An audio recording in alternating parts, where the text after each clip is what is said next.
Hello दोस्तों, आज हम सभी जियोग्राफी के लेसन 2 पार्ट कृषि का ऑब्जेक्टिव क्वेश्चन का हल कर रहे हैं, जो ये पार्ट 2 वीडियो है। पार्ट 1 में हमने 1 से 30 तक क्वेश्चन किया था। आज 31 से क्वेश्चन है। 31 यानी आज का पहला क्वेश्चन, तिलहन उत्पादन में भारत का विश्व में कौन सा स्थान है? ऑप्शन ए है पहला, ऑप्शन बी है दूसरा, ऑप्शन सी है पांचवा, ऑप्शन डी है आठवां। चलिए, जो आपको पता है आंसर कमेंट बॉक्स में दीजिए। तब तक के लिए आपको टाइमर लगाया गया है।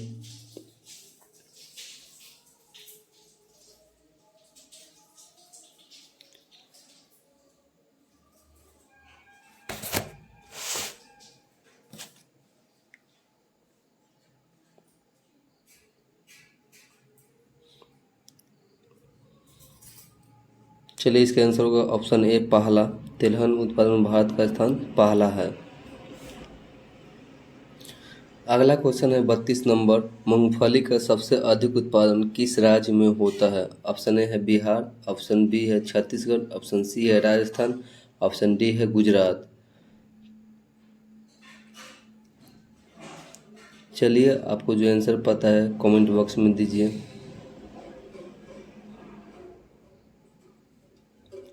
तब तक टाइमर लगाया गया है।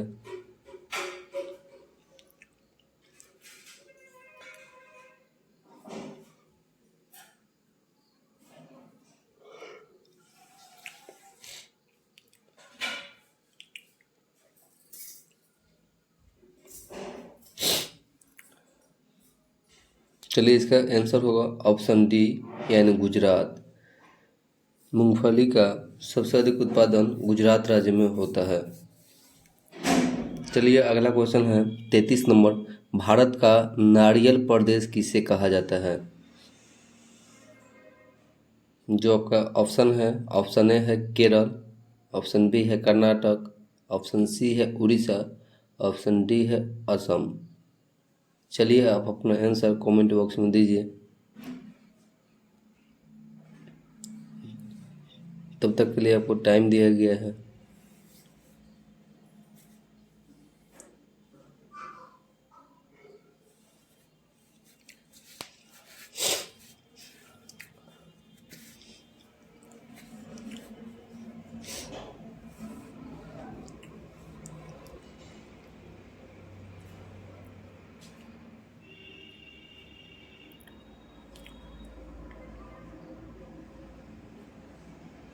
चलिए, इसका आंसर होगा ऑप्शन है केरल।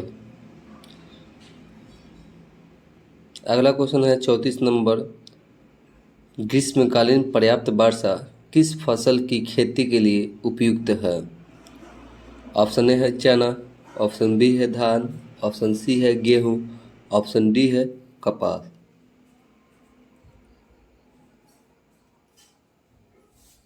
चलिए, आप अपना आंसर कमेंट बॉक्स में दीजिए।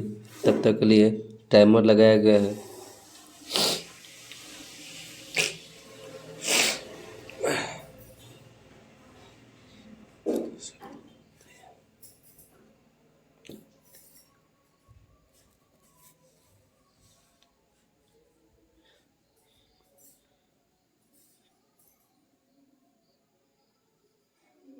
चलिए, इसका आंसर होगा ऑप्शन बी धान। ग्रीष्मकालीन पर्याप्त वर्षा की खेती के लिए उपयुक्त है जो है धान। अगला क्वेश्चन है 35 नंबर, पंजाब किस फसल का सर्वप्रमुख उत्पादक है? ऑप्शन ए है बाजरा, ऑप्शन बी है धान, ऑप्शन सी है चाय, ऑप्शन डी है गेहूं। चलिए, आप अपना आंसर कमेंट बॉक्स में दीजिए। तब तक के लिए टाइमर लगाया गया है।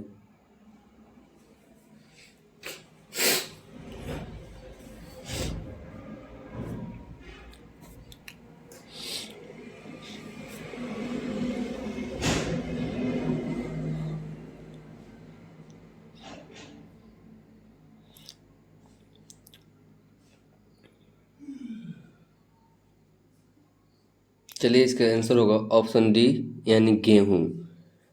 पंजाब गेहूं फसल की सर्वप्रमुख उत्पादक है। चलिए, अगला क्वेश्चन है 36 नंबर, उत्तर प्रदेश और बिहार में रागी को किस नाम से जाना जाता है? जो आपका ऑप्शन है, ऑप्शन ए है महुआ, ऑप्शन बी है मधुआ, ऑप्शन सी है मडुआ, ऑप्शन डी है मछुआ। चलिए आप अपना आंसर कमेंट बॉक्स में दीजिए। तब तक के लिए टाइमर लगाया गया है।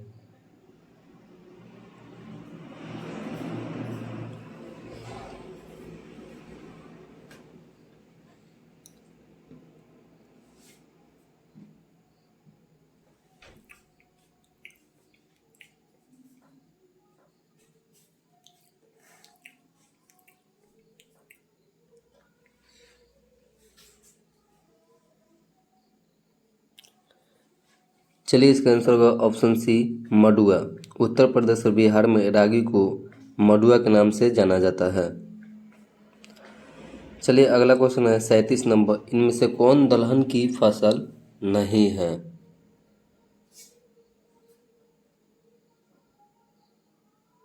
चलिए ऑप्शन ए है चना, ऑप्शन बी है अरहर, ऑप्शन सी है बाजरा, ऑप्शन डी है मसूर। आप अपना आंसर कमेंट बॉक्स में दीजिए। तब तक के लिए एक छोटा सा टाइमर लगाया गया है।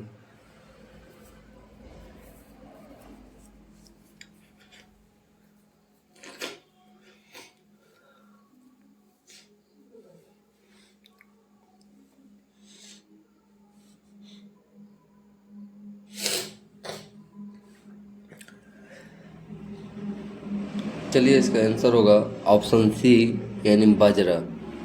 बाजरा जो है दलहन की फसल नहीं है। पिछले वीडियो में हमने बताया था रबी फसल खरीफ फसल के बारे में। चलिए अगला क्वेश्चन है 38 नंबर। चाय किस प्रकार की कृषि फसल है? ऑप्शन ए है रोपण, ऑप्शन बी है निर्वाहन, ऑप्शन सी है दुग्ध, ऑप्शन डी है रबी। आपको बतलाना है कि चाय है, चाय को माने कैसी खेती की जाती है, रोपी जाती है कि निर्वाहन की जाती है कि दुग्ध या रबी। चलिए आप अपना आंसर कमेंट बॉक्स में दीजिए। तब तक के लिए टाइमर लगाया गया है।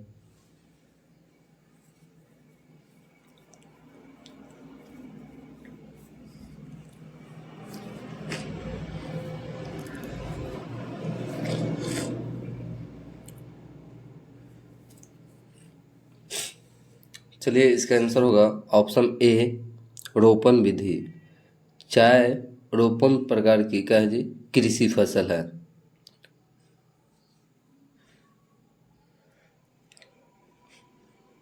चलिए अगला क्वेश्चन है 39 नंबर। अरेबिका और रोबस्टा किस फसल के प्रकार हैं? आपको बताना है कि जो दो नाम है अरेबिका और रोबस्टा वो किस फसल के प्रकार हैं। ऑप्शन ए है गन्ना का, ऑप्शन बी है तंबाकू का, ऑप्शन सी है कहवा यानी कॉफ़ी का, ऑप्शन डी है गेहूं का। चलिए आपके लिए टाइमर लगाया गया। अपना आंसर कमेंट बॉक्स में दीजिए।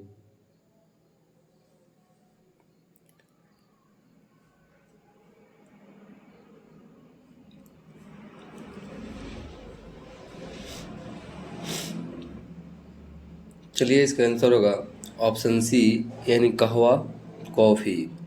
कॉफ़ी के दो प्रकार हैं अरेबिका और रोबस्टा। चलिए अगला क्वेश्चन है 40 नंबर। असम में चाय के कितने बागान हैं?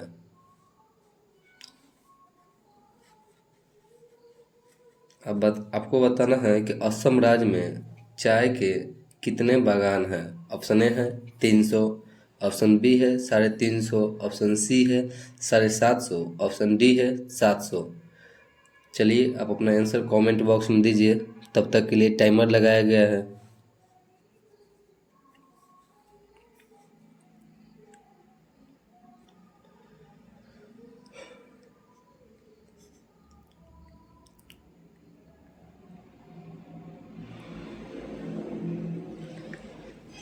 चलिए इसका आंसर होगा ऑप्शन सी यानी 750। असम में चाय के 750 बागान हैं।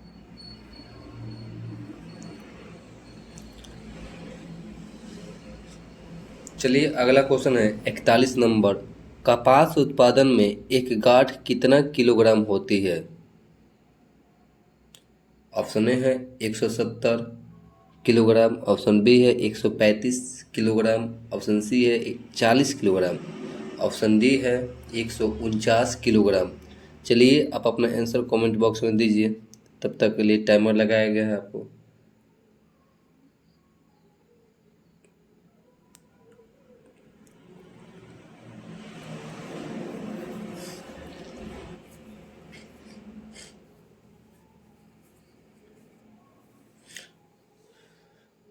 चलिए इसका आंसर होगा ऑप्शन ए 170 किलोग्राम। कपास उत्पादन में जो एक गांठ होता है उसका जो वजन होता है 170 केजी का होता है।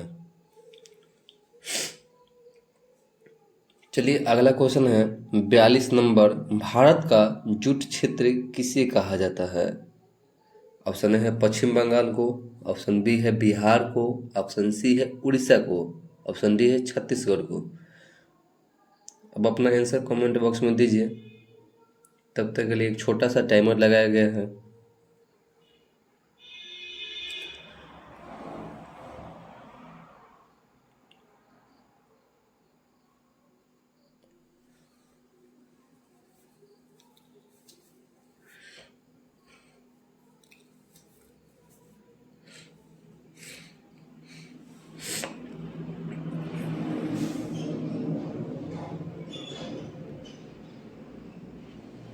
चलिए इसका आंसर होगा ऑप्शन ए पश्चिम बंगाल। भारत का जूट पश्चिम बंगाल को कहा जाता है। अगला क्वेश्चन है 43 नंबर, कपास की खेती के लिए कितना दिन पाला रहित होना चाहिए? कपास की खेती का आपको बताना है। ऑप्शन ए है 210, ऑप्शन बी है 102, ऑप्शन सी है 350, ऑप्शन डी है 143। चलिए अब अपना आंसर कमेंट बॉक्स में दीजिए, तब तक के लिए एक छोटा सा टाइमर लगाया गया है।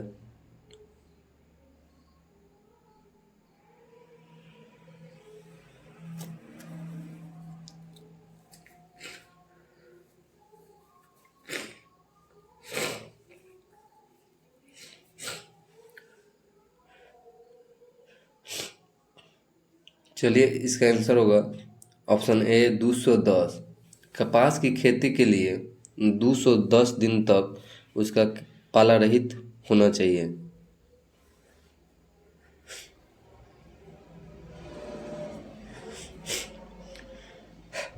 चलिए अगला क्वेश्चन है 44 नंबर, आंध्र प्रदेश किस फसल के उत्पादन में अग्रणी है? ऑप्शन ए है तिल, ऑप्शन बी है तंबाकू, ऑप्शन सी है सरसों, ऑप्शन डी है नारियल। चलिए आप अपना आंसर कमेंट बॉक्स में दीजिए, तब तक के लिए टाइमर लगाया गया है।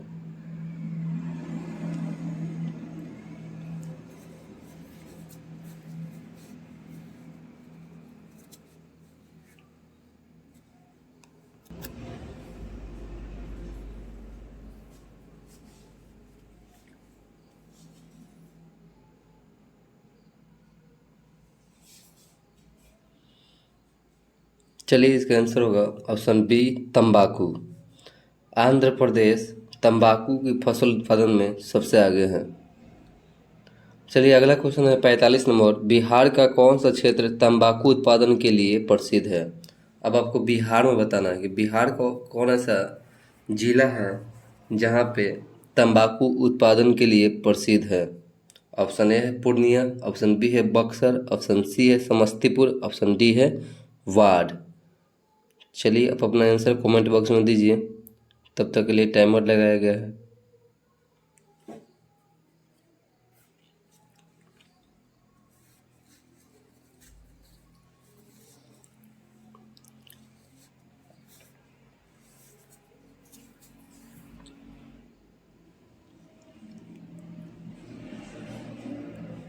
चलिए इसका आंसर होगा ऑप्शन सी समस्तीपुर।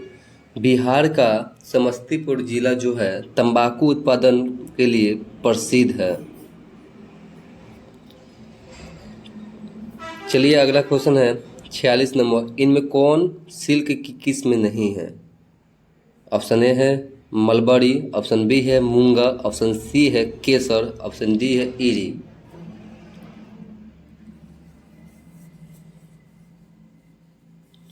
चलिए आप अपना आंसर कमेंट बॉक्स में दीजिए। तब तक के लिए टाइमर लगाया गया है।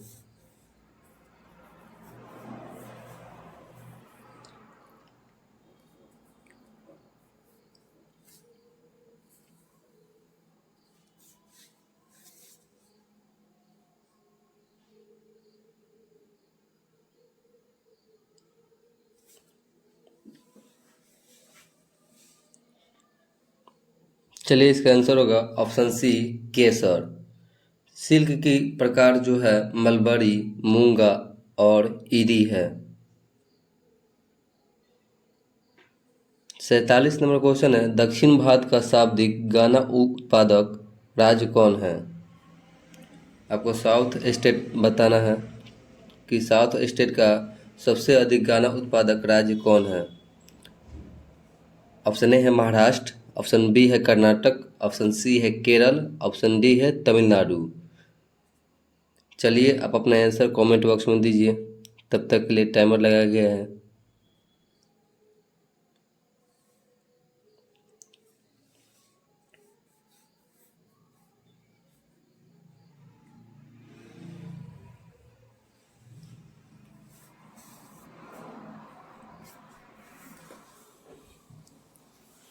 चलिए इसका आंसर होगा ऑप्शन ए, महाराष्ट्र, जो दक्षिण भारत का सबसे अधिक गाना उत्पादक राज्य महाराष्ट्र है।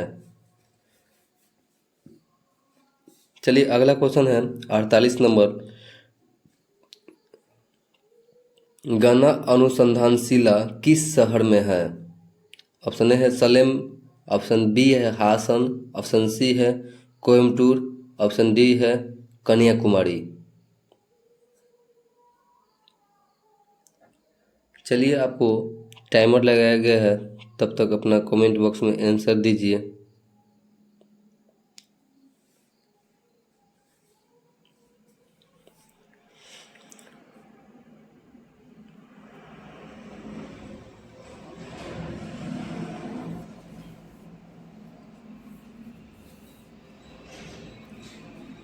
चलिए इसका आंसर होगा ऑप्शन सी, कोयम्बटूर। गाना अनुसंधानशिला कोयम्बटूर शहर में है।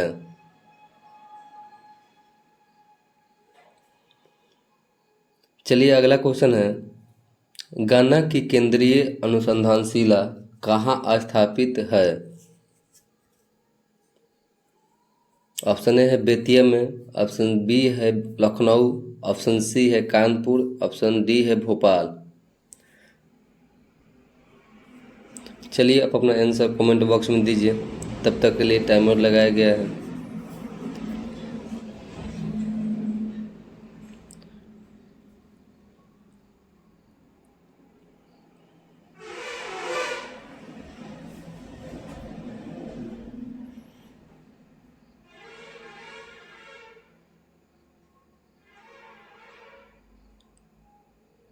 चलिए इसका आंसर होगा ऑप्शन बी, लखनऊ। गाना की केंद्रीय अनुसंधानशिला लखनऊ में बनाया गया है। अब अगला क्वेश्चन है 50 नंबर, सस्य गहनता को प्रभावित करने वाला कारक नहीं है। ऑप्शन ए है सिंचाई, ऑप्शन बी है यंत्रीकरण, ऑप्शन सी है जनसंख्या, ऑप्शन डी है कीटनाशक। चलिए आप अपना आंसर कमेंट बॉक्स में दीजिए। तब तक के लिए टाइमर लगाया गया है।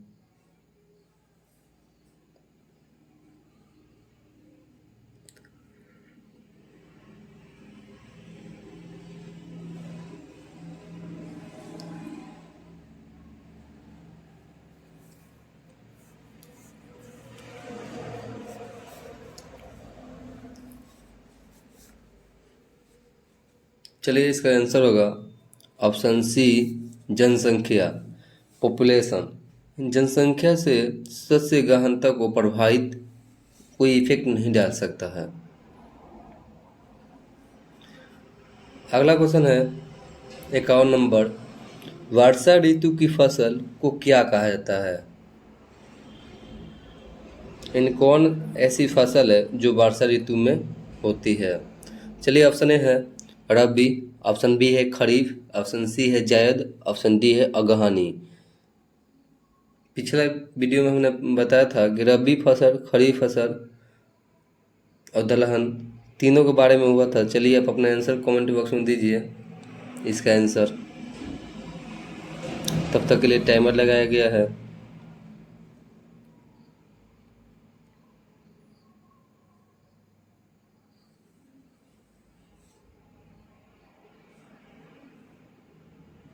चलिए इसका आंसर होगा ऑप्शन बी, खरीफ। वर्षा ऋतु की फसल खरीफ है। खरीफ में हमने बताया था आपको धान, मक्का, ज्वार, मूंगफली और ये जून से जुलाई में बोई जाती है। चलिए अगला क्वेश्चन है 52 नंबर। हरित क्रांति का सबसे अधिक प्रभाव किस फसल पर पड़ा है?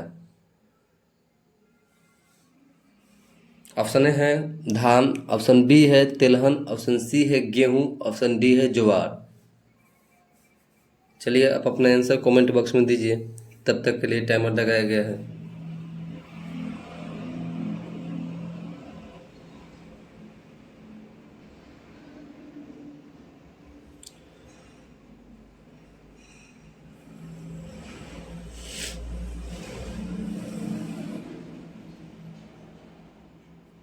चलिए इसका आंसर होगा ऑप्शन सी, गेहूं।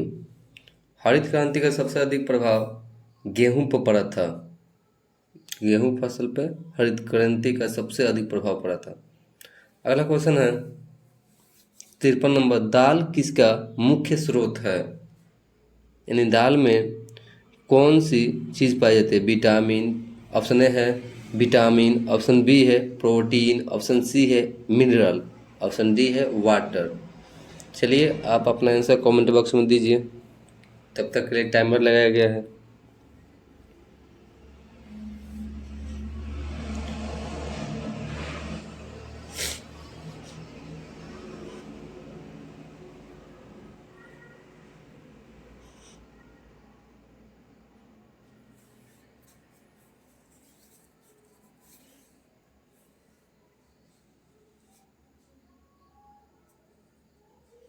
चलिए इसका आंसर होगा ऑप्शन बी, प्रोटीन।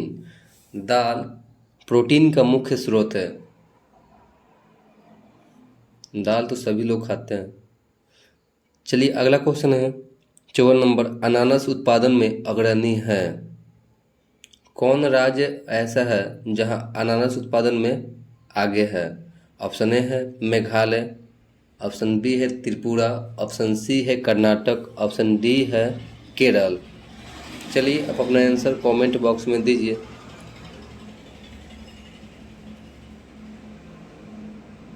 तब तक के लिए टाइमर लगाया गया है।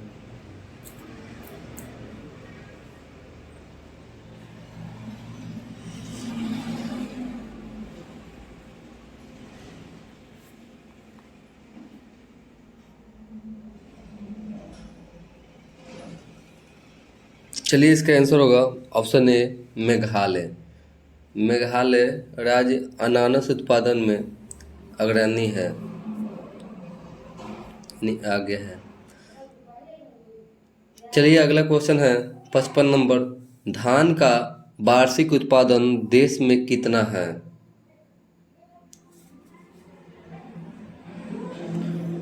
यानी धान का एक साल में उत्पादन अपने देश में कितना होता है? ऑप्शन ए है 9 करोड़ टन, ऑप्शन बी है 29 करोड़ टन, ऑप्शन सी है 5 करोड़ टन, ऑप्शन डी है 13 करोड़ टन। चलिए आप अपना आंसर कमेंट बॉक्स में दीजिए। तब तक के लिए टाइमर लगाया गया है।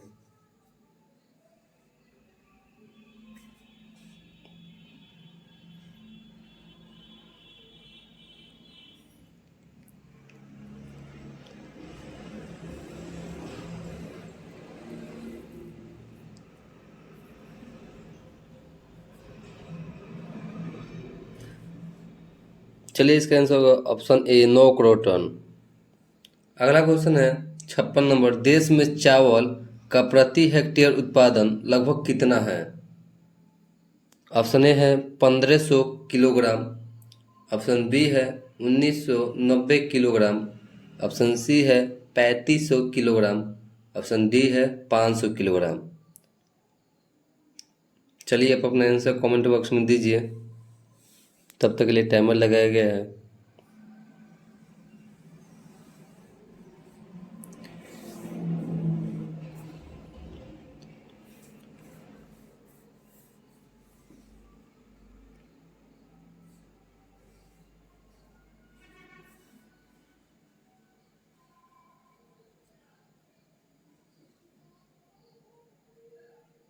चलिए इसका आंसर होगा ऑप्शन बी 1990 किलोग्राम।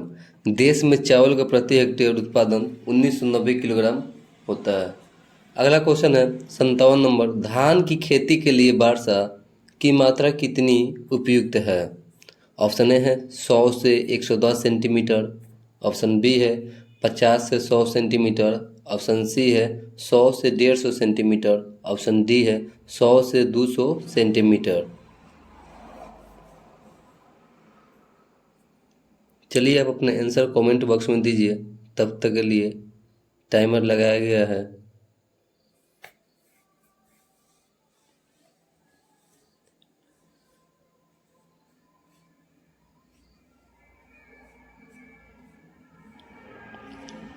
चलिए इसका आंसर होगा ऑप्शन डी, जो 100 से 200 सेंटीमीटर तक धान की खेती के लिए वर्षा की आवश्यकता होती है। चलिए अगला क्वेश्चन है 58 नंबर, गेहूं का वार्षिक उत्पादन देश में कितना है? यानी एक साल में गेहूं का उत्पादन देश में कितना होता है? ऑप्शन ए है 7 करोड़ टन से कम, ऑप्शन बी है 7 करोड़ टन से ऊपर, ऑप्शन सी है 18 करोड़ टन से ऊपर, ऑप्शन डी है 5 लाख टन से ऊपर। चलिए आप अपने आंसर कमेंट बॉक्स में दीजिए, तब तक के लिए एक टाइमर लगाया गया है।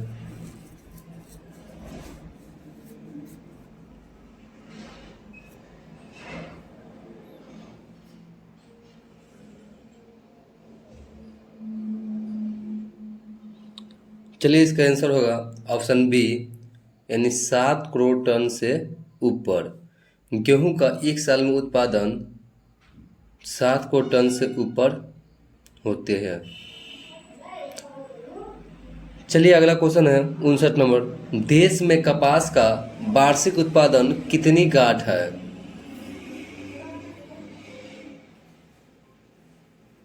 ऑप्शन ए है 130 लाख, ऑप्शन बी है 246 लाख, ऑप्शन सी है 75 लाख, ऑप्शन डी है 185 लाख। चलिए आप अपने आंसर कमेंट बॉक्स में दीजिए, तब तक के लिए टाइमर लगाया गया है।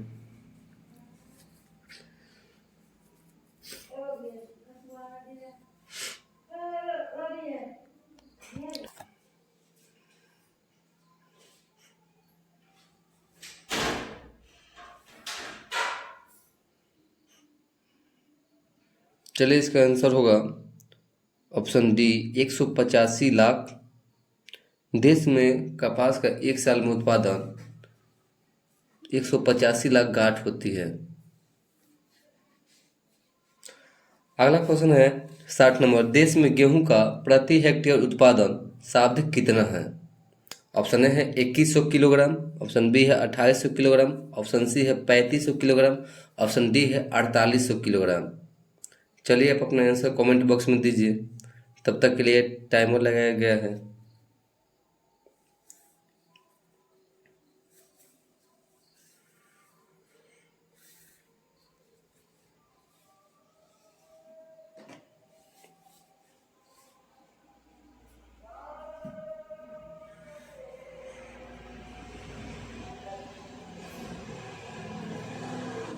चलिए इसका आंसर होगा ऑप्शन बी 2800 किलोग्राम। देश में गेहूं का प्रति हेक्टेयर उत्पादन सबसे अधिक 2800 केजी तक होता है। अगला क्वेश्चन है 61 नंबर, गेहूं का प्रति हेक्टेयर उत्पादन देश में कितना है? ऑप्शन ए है 2100 किलोग्राम, ऑप्शन बी है 2755 किलोग्राम, ऑप्शन सी है 2750 किलोग्राम, ऑप्शन डी है 2995 किलोग्राम। चलिए आप अपना आंसर कमेंट बॉक्स में दीजिए, तब तक के लिए एक टाइमर लगाया गया है।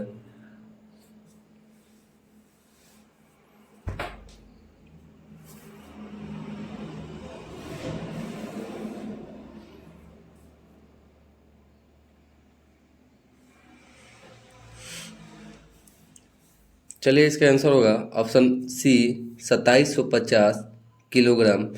गेहूं का प्रति हेक्टेयर उत्पादन 2750 किलोग्राम तक होती है। अगला क्वेश्चन है 62 नंबर, कॉफी के पौधों की ऊंचाई कितनी होती है?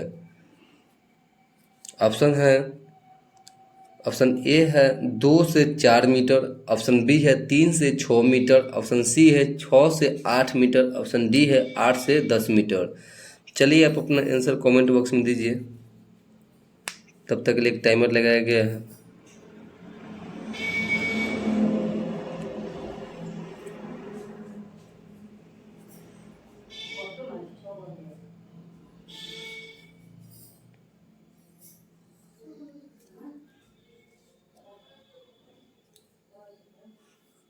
चलिए इसका आंसर होगा ऑप्शन बी 3 से 6 मीटर।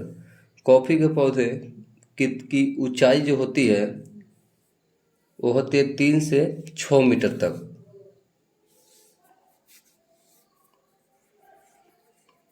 चलिए अगला क्वेश्चन है 63 नंबर, पकते समय गेहूं की फसल के लिए आदर्श तापमान कितना है?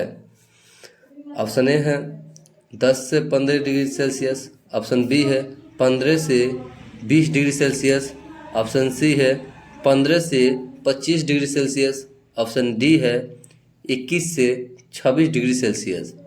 चलिए आप अपने आंसर कमेंट बॉक्स में दीजिए, तब तक के लिए एक टाइमर लगाया गया है।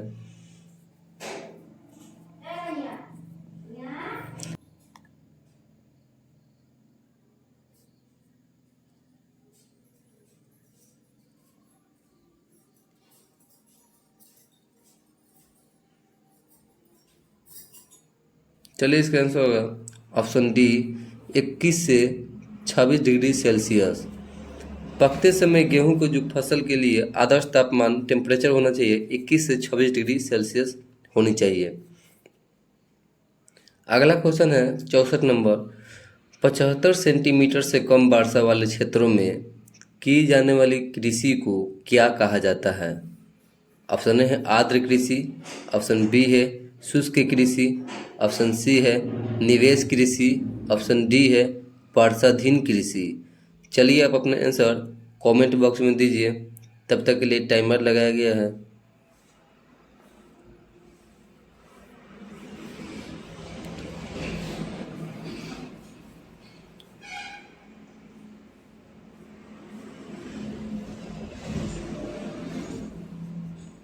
चलिए इसका आंसर होगा ऑप्शन बी शुष्क कृषि।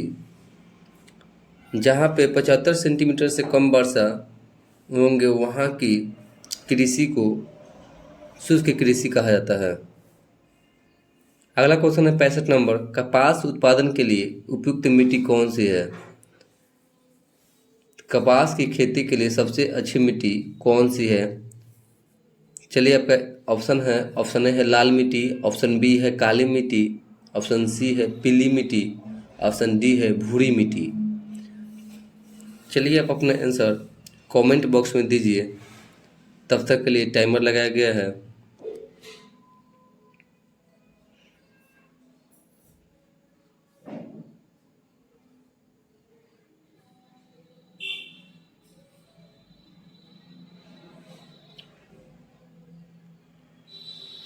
चलिए इसका आंसर होगा ऑप्शन बी काली मिट्टी।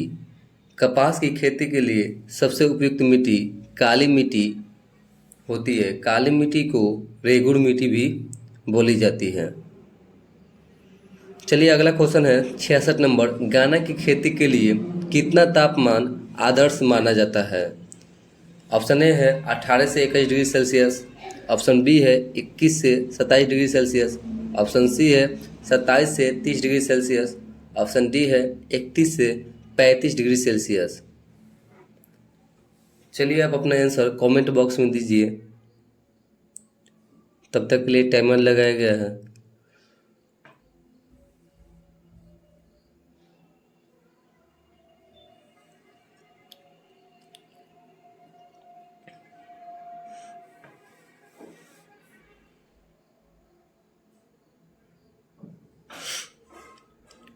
ऑप्शन, चलिए इसका आंसर होगा ऑप्शन बी 21 से 27 डिग्री सेल्सियस। गन्ना की खेती के लिए जो टेम्परेचर होनी चाहिए वो टेम्परेचर 21 से 27 डिग्री सेल्सियस तक होनी चाहिए। अगला क्वेश्चन है 67 नंबर, भारत का क्यूबा किस क्षेत्र को कहा जाता है? ऑप्शन ए है गोरखपुर मथुरा को, ऑप्शन बी है भटनी देवरिया को, ऑप्शन सी है गोरखपुर देवगढ़ को, ऑप्शन डी है गोरखपुर देवरिया को। चलिए आप अपना आंसर कमेंट बॉक्स में दीजिए, तब तक के लिए टाइमर लगाया गया है।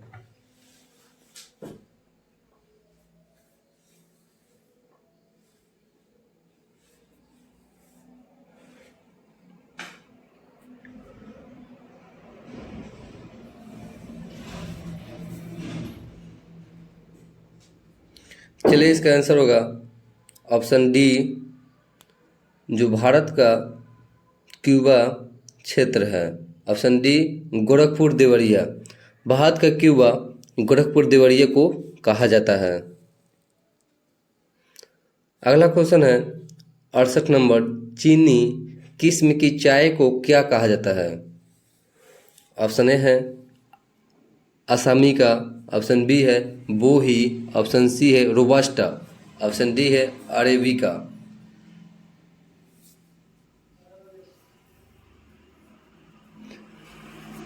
चलिए अपना आंसर कमेंट बॉक्स में दीजिए, तब तक के लिए टाइमर लगाया गया है।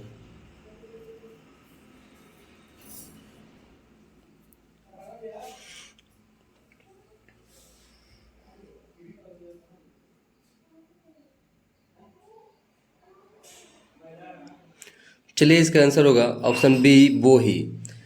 चीनी किस्म यानी चीनी प्रकार की एक जो चाय होती है उसका नाम है बोही, इसे बोला जाता है बोही।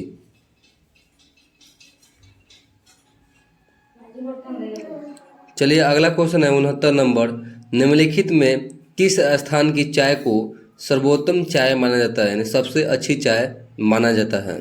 ऑप्शन ए है जलपाईगुड़ी, ऑप्शन बी है दार्जिलिंग, ऑप्शन सी है तवांग, ऑप्शन डी है माउंट आबू। चलिए आप अपना आंसर कमेंट बॉक्स में दीजिए, तब तक के लिए एक टाइमर लगाया गया है।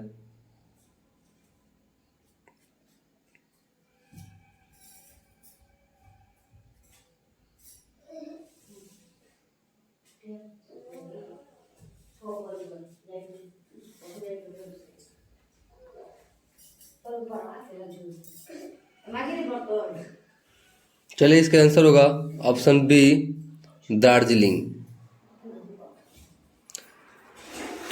दार्जिलिंग की चाय सबसे अच्छी चाय मानी जाती है।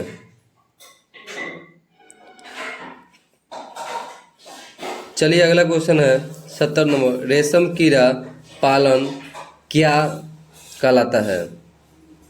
ऑप्शन ए है सेरीकल्चर, ऑप्शन बी है रेशम कल्चर, ऑप्शन सी है पीसी कल्चर, ऑप्शन डी है टीसी कल्चर।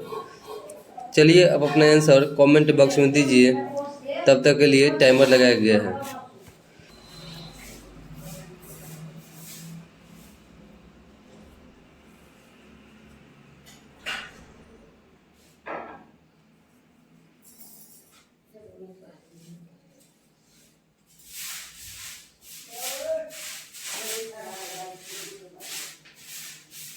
चलिए इसका आंसर होगा ऑप्शन ए सेरीकल्चर। रेशम कीड़ा पालन को सेरीकल्चर के नाम से जाना जाता है।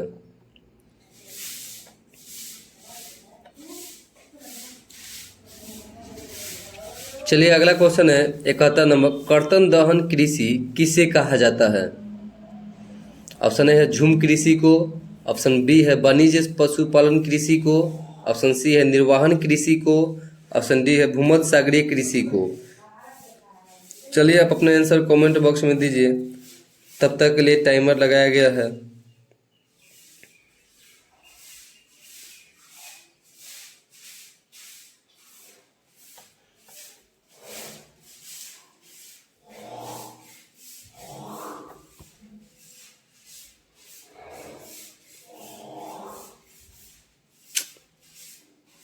चलिए इसका आंसर होगा ऑप्शन ए झूम कृषि। कर्तन दहन कृषि को झूम कृषि के नाम से जाना जाता है?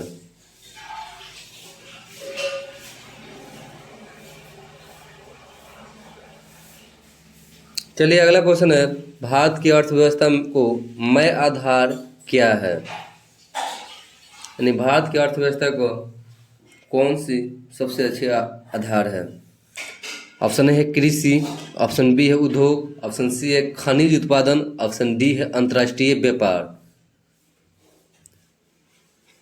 चलिए आप अपना आंसर कमेंट बॉक्स में दीजिए, तब तक के लिए टाइमर लगाया गया है।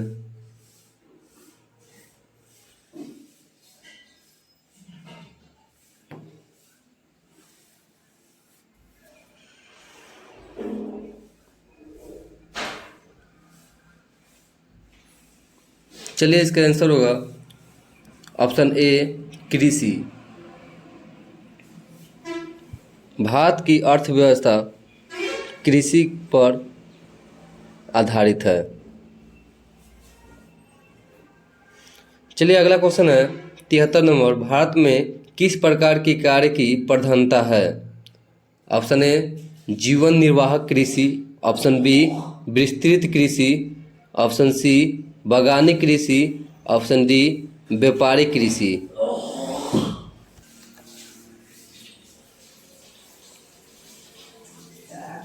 चलिए आप अपना आंसर कमेंट बॉक्स में दीजिए, तब तक के लिए टाइमर लगाया गया है।